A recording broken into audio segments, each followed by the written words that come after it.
The United States has insisted it is committed to welcoming Chinese nationals for legitimate studies, but it acknowledged increased visa scrutiny. And that's after China warned students seeking to study in the U.S. to raise their risk assessment. China's Ministry of Education says the warning is prompted by an increase in visa delays and denials for Chinese students. Lynette Lim has more. For education consultancy Pingyuan App Education, 95% of the high school students they advise go on to study in the United States. But that could change because more and more parents are concerned about stricter U.S. visa requirements for Chinese students. Pingyuan says their business is unaffected for now as the visa issues appear to be affecting graduate students in the science and technology fields. And those would-be students will now have to wait for up to 10 weeks from between 3 and 6 weeks previously. 现在可能受到影响相对大一点的是在于一些高端科技在于硕士及以上，就是你要攻读更高学位。 然后你接触到的这个领域其实是牵涉到芯片啦，或者说非常高科技，牵涉到我们所谓的这个homeland security， 就是这个国土安全这一块的一些东西就是比较机密性的一些东西的时候，那么你可能会被 check， 或者说你直接通过的这样的一个概率，或者说顺利程度，相比于往年也会有一些影响。 Chinese students currently make up the largest group of international students in the U.S., accounting for a third of the 1.1 million international students there, according to the Institute of International Education. And collectively, they contribute nearly $13 billion annually to the U.S. economy. Against the backdrop of the trade war, some Chinese students in the U.S. say they fear the door is closing on future academic exchanges between the two countries. Graduating student Mei Yawen told CNA that while she has not experienced increased hostility in the U.S. as a result of the trade tensions, she fears the situation could worsen in coming months. 有意识地煽动一些大家对美国的这种情绪，所以这肯定会直接影响到大家去来美国学习跟旅游的意愿。 China's Ministry of Education said on Monday that in the first quarter of 2019 alone, 13.5% of government-sponsored Chinese students have been denied visas to the U.S. This marks a significant increase from last year, where just 3% of some 10,000 applicants were unable to study in the U.S. The Education Ministry also said that the U.S. actions had created a chill in educational exchanges between the two countries that should be quickly remedied. Like the brewing trade conflicts, as well as like the political tensions between China and the U.S. is definitely like putting lots of like doubts on top of like students in China who are considering about pursuing an academic career like in the States, especially considering like if they're actually going to be welcomed in the country and how they're going to find a job. China's Ministry of Education has slammed U.S. claims that Chinese students had been carrying out non-traditional espionage activities abroad. The ministry has also criticized the cancellation of 10-year visas for some Chinese academics by U.S. universities. Meanwhile, according to education consultancies like Pingyuan, students and parents are wasting no time inquiring about alternative destinations for higher education, with the most popular ones being the United Kingdom, Canada, Australia and Singapore. Lynette Lim, CNA, Shanghai.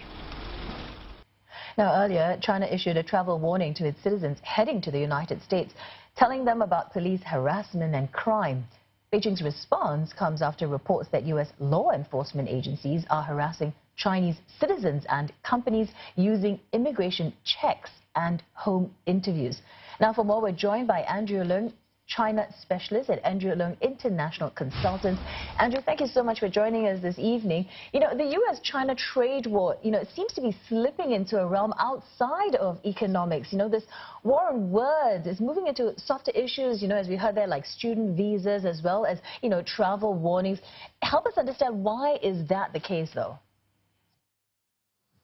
Well, let's not call it a trade war any longer, because it's already touching on technology, as pointed out, is touching on education, exchanges, and human rights, the South China Sea, it is a 360 degrees pushback against China. And this is not just the Trump administration, because there is a bipartisan consensus in the United States that the rise of China poses an existential threat to the United States, in the sense that not only China's trade practices, but its alleged a kind of infiltration into U.S. societies. And of course, this technological advances are deemed to threaten American security. And also, the China threat is unsettling the international order dominated by the United States, let alone American commercial interests at the high end of the food chain, namely technology. So we are seeing a 360 degrees pushback, and even in education.